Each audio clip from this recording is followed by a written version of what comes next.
Hey there everyone, I hope you're all fine. So in this video we are going to learn how to redeem code in Eatventure. So without further ado, let's get started. So as you can see, it's showing me my offline earnings right now. So I'll just close it. And if you want to redeem your code, if you have got a code from like Roblox gift card, or you have got it through Play Store, you can just simply go to the settings option here. And as you can see, there's an option called redeem code at the very bottom, so you have to click on it.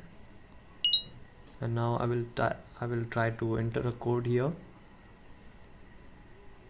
I don't know if it will work or not, but if you have a code which works, make sure to try it.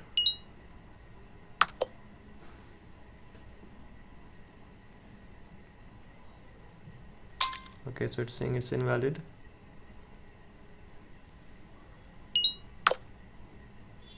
Okay, so it's expired, so it doesn't matter.